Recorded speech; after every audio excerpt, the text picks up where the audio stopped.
Hello la famille, comment vous allez? J'espère que vous allez bien. Alors, bienvenue dans ce nouveau tutoriel, toujours en langage C. Déjà, je tenais à m'excuser parce que ça fait longtemps que j'ai posté, hein, ça fait vraiment longtemps que j'ai posté. En fait, bon, mon ordinateur a un sérieux problème. Je ne sais pas si vous pouvez arriver à entendre le ventilateur qui tourne, qui chauffe là. Mon ordinateur a un sérieux problème et du coup, je pouvais pas poster. Je pouvais pas faire des montages vidéo comme celui-ci. Je me suis dit, ben voilà, la chaîne est en train de mourir. Il faut faire vivre la chaîne. Je dis, voilà, je vais faire même quelques tutos, quelques tutos une fois la semaine. Ok, comme ça, je me suis dit, voilà, chaque dimanche, je commence à envoyer des tutos, je commence à poser des tutoriels. Alors, qu'est-ce que nous allons apprendre dans ce tutoriel? Dans ce tutoriel, nous allons explorer un concept mathématique fascinant appelé la factorielle. Alors, c'est pas ici. Voilà. Comme je le connais, je suis fan MCD, mathématicien informaticien. Alors, ici, nous allons comprendre les factoriels et ça sera un guide pas à pas avec le langage C. Alors, la factorielle d'un nombre, c'est quoi? La factorielle d'un nombre non négatif, noté n point d'exclamation, on lit n factoriel, factoriel n. Voilà. Et le produit de tous les nombres entiers positifs des i à n, des 1 à n. OK? Par exemple, la factorielle de 5, noté 5 factoriel, factorielle de 5, est égal à 1 multiplié par 2 multiplié par 3 multiplié par 4 multiplié par 5. Et ceci est égal, et cela est égal à 20, à 120. OK? Alors, la factorielle a de nombreuses applications dans le domaine des mathématiques. Sûrement, vous étiez au collège, au lycée, à l'école secondaire, je sais pas moi, la fac. Vous vous disiez, voilà, à quoi serviront les factorielles? Voilà, les factorielles ont de nombreuses applications en mathématiques, en informatique, notamment en combinatoire, dans la logique combinatoire, vous le verrez lorsque vous allez calculer les arrangements, les permutations, les combinaisons. OK? Et en analyse aussi. Et elle est également utilisée dans de nombreux algorithmes informatiques. Alors, dans ce tutoriel, nous allons écrire un programme en C qui calcule la factorielle d'un nombre. Nous allons utiliser une technique appelée la récursion. Alors, c'est quoi la récursion? C'est une méthode où une fonction s'appelle elle-même afin de résoudre un problème de manière plus simple. Donc, une fonction va s'appeler elle-même.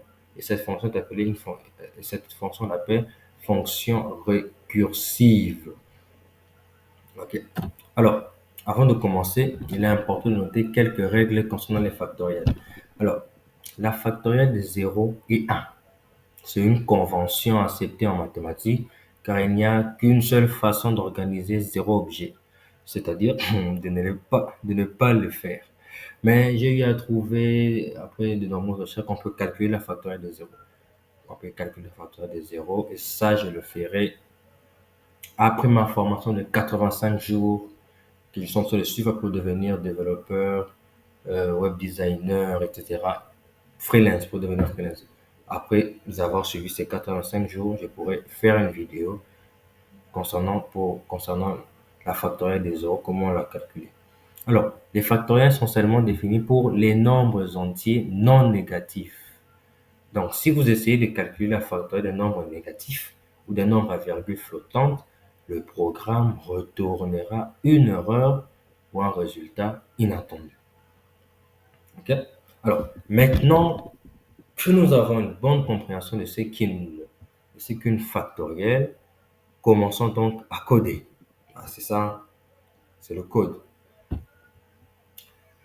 Alors, là, je vais vous présenter l'algorithme. Alors, l'algorithme se présente de cette façon. Nous avons le début. OK? Voici notre fonction récursive. Fonction factorielle n. Début. Si n égale à 0 ou n égale 1, alors on va renvoyer 1. Parce que la factorielle de 0 donne 1 et la factorielle de 1 donne 1. On renvoie 1. Sinon, renvoyer n multiplié par factorielle de n moins 1. Fin si, fin de la fonction. Alors, on va définir une variable nombre égale à... Non, non, non, non. Ici, on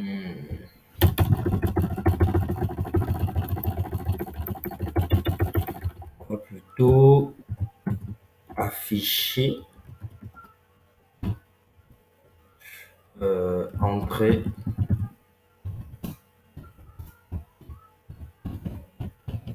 un nombre. OK? Et après ça, on va lire, non, on va lire le nombre. Alors, si on devrait lire le nombre, alors ici au début, il faudrait déclarer notre variable nombre de type entier. OK, voilà. On va déclarer une variable de type entier. OK, la variable sera nombre. On va afficher, entrer un nombre. OK, qu'on veut calculer, on pourra compléter machin à la fin. Et puis on va lire ce nombre. OK, on va lire ce nombre, on va l'enregistrer. Et puis on va afficher la factorielle de le nombre et on calcule la factorielle par rapport à la fonction que l'on a trouvée ici. Alors, on va passer au code, on fait un CTRL N, on fait un CTRL N. On va maintenant saisir du code au langage C. Alors, on commence par include, include,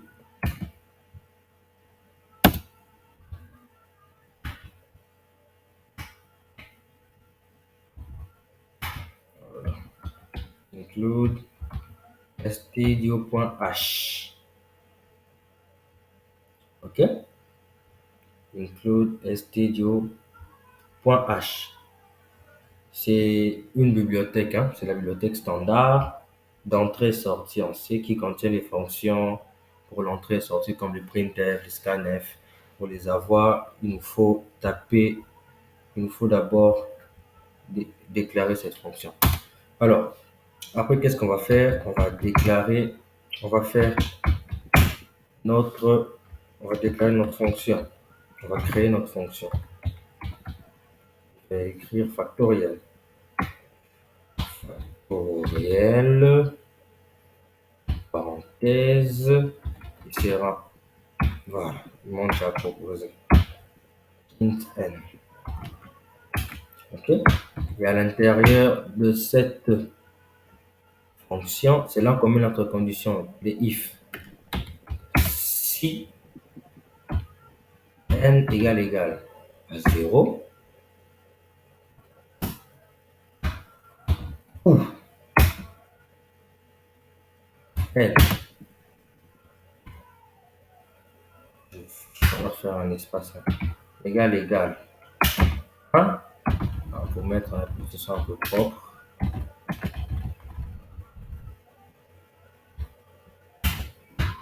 Qu'est-ce qu'on va faire dans ce if? On va retourner, return, point virgule toujours à la fin. Sinon, si le nombre qu'on a entré, si le n n'est pas égal à 0 ou à 1, qu'est-ce qu'on fait? On retourne, on va faire, on retourne n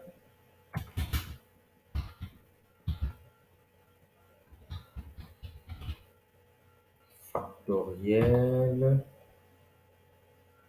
n moins 1. Voilà. Alors, qu'est-ce que signifie ce bout de code? Alors, on dit le long factoriel n que vous voyez ici. Je sais pas si j'ai sélectionné ça. OK? Alors, cette ligne définit une fonction. Là, on a défini une fonction appelée factoriel qui va prendre un paramètre n de type int, de type entier. OK? Et va renvoyer un résultat de type long. Long. Le type long est utilisé pour stocker de très grands nombres entiers. Voilà, préparation d'importance factorielle de 10. On doit faire 1 fois 2 fois 3 fois 4 fois 5 fois 6 fois 7 fois 8 fois 9 fois 10. Et des très grands nombres. Alors, le long là, ça permet de stocker en fait des variables, des valeurs ou des nombres entiers qui sont très très très grands. OK? Et pour les if ici, comme je l'ai dit, c'est une condition. Si la valeur que l'utilisateur va entrer est égal à 0 ou à 1, on va retourner 1 parce que la factorielle de 0 et de 1 est égale à 1. Sinon, qu'est-ce qu'on fait? On fait cette forme. Okay? On applique la formule. Retourne n multiplié par factoriel n moins 1. Ok, alors, ça signifie quoi? Si ce n'est pas égal à 0, 1, qu'est-ce qu'elle va faire? Elle renvoie le produit de n et de l'appel récursive de la fonction factorielle avec le paramètre n-1. Et c'est là, c'est dans ce bout de code qu'on lance ce qu'on a eu à voir quand j'ai eu à parler un peu plus tôt, la fonction récursive. Elle revient là. On l'a définie ici et elle revient ici avec un nouveau paramètre qui est n-1. Ok? Voilà, ça c'est fini pour la fonction. On passe maintenant au corps de notre programme. Alors, on va faire int main, on va déclarer la fonction principale de notre code. Int main, je vais venir ici, je vais déclarer notre variable nombre. Je déclare nombre. On avait dit qu'on doit afficher printf, c'est ça, printf. Pour afficher ces printf, veuillez, je vais dire veuillez entrer un nombre. Ok, on va dire veuillez entrer un nombre. À la fin de chaque instruction, toujours un point virgule. Enter, on va lire cette instruction. C'est scanf. Alors, on va faire %d, virgule, on sort d'ici, virgule, on fait un et commercial et on met le nom de la variable qu'on veut stocker, qu'on va attribuer notre valeur. Okay. Alors, qu'est-ce qu'on fait après? Voilà, on déclare notre variable nombre. On va demander à l'utilisateur d'entrer un nombre. OK? Et lorsqu'il entre un nombre, nous allons lire ce nombre avec le scanf. OK? Le scanf va enregistrer ce nombre. OK? Donc, dans printf, l'utilisateur verra ce message. Il va entrer un nombre.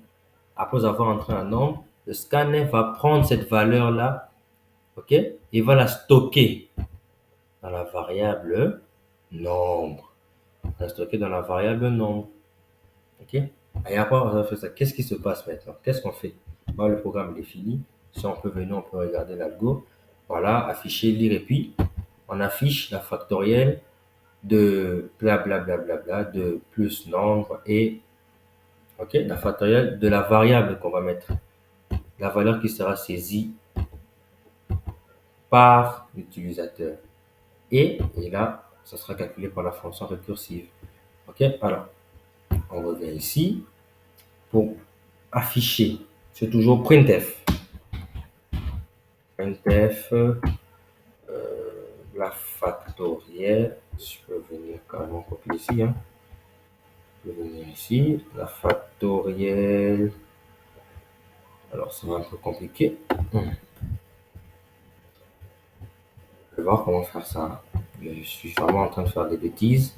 Je vais voir comment faire ça. Ok, la factorielle de 2. Déjà 2 ici. Il faut mettre %d. %d. 2. Je vais enlever. Bon, ici. On va enlever ça. 2. %d, ça me donne la valeur. C'est que l'utilisateur va saisir. Vous voyez un peu, le %d, il est là. Il va récupérer. Ok. Et il va le mettre ici. Super. Là, j'ai supprimé le nombre. Alors, après, qu'est-ce qu'on va faire? On viendra ici, %d et on enlève ces plus. OK? La factorielle de la valeur que l'utilisateur va insérer. Et alors, là, quand on a utilisé le long, on va maintenant donner, on va maintenant appeler le long. OK, %, LL, parce qu'on a mis double long. On avait mis long, LLD. Par exemple, ce sont des entiers. Anti/n pour faire un espacement. Et là, c'est fini. Je mettrai un point virgule. Et je vais ici enlever. Quand j'enlève, je vais écrire la variable d'abord. Et puis, la fonction. Ok. Je pense que c'est ça. Je vais essayer de vérifier. Je vais vérifier parce que j'ai vraiment fait du bricolage là. Je vais essayer de vérifier. La factorielle de %d et après avoir calculé, il prend la valeur. Vous voyez ici, il prend la valeur de ce résultat. Il prend la valeur de ce résultat. Nombre, on prend notre variable et notre fonction récursive qui a maintenant pour paramètre nombre. OK? Alors, cette ligne,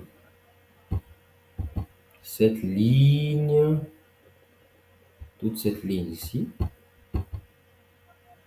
toute cette ligne utilise la fonction printf. OK? La fonction printf pour afficher une chaîne de caractères formatée.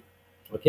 Les spécificateurs de format %d, %ld sont remplacés par la valeur de la variable nombre, comme je l'ai dit, et le résultat de l'appel de la fonction factorielle avec la variable nombre comme argument respectivement. %d pour nombre, %lld pour d'abord factoriel qu'on avait défini en ll et d parce qu'on a mis en paramètre le nombre. OK? Et on va mettre à la fin du programme, si tout marche bien, on va retourner la valeur 0. OK? C'est pour renvoyer 0, on va renvoyer 0 pour indiquer que le programme s'est terminé avec succès. Oh là là, j'ai vraiment perdu beaucoup de choses là. Je pensais que je n'allais pas traîner avec ce programme. Alors, on va enregistrer. Je vais le mettre sur le bureau. Je vais l'appeler factoriel. Factoriel. On va mettre le fichier source en C++. Factoriel.c. Ok, je vais enregistrer. Ok, j'espère que vous voyez. Je vais essayer de zoomer. Je vais zoomer jusque là. J'espère que vous voyez. Je vais zoomer jusque là. Et puis, j'essaie encore de voir si tout va bien. Si tout va bien, si tout est bon, si tout est vraiment, vraiment bon. Bon, voilà, je pense que c'est bon. On va compiler, exécuter. Compiler, exécuter. Ça compile. Il y a une erreur ici. Ah oui, j'ai oublié de mettre les pointeurs, les parenthèses plutôt. Je pense que là, maintenant, ça peut aller. Ok, veuillez entrer un nombre. Alors, on avait vu dans notre exemple que la factorielle de 5 donnait 120. Alors, on va prendre pour exemple 5. 120. Le programme marche à merveille. Alors, dites-moi dans le commentaire avec quel langage vous voulez que je puisse coder ce programme. JavaScript, Python, peu importe ce que vous voulez. Vous me dites dans le commentaire, je vais le faire. À bientôt.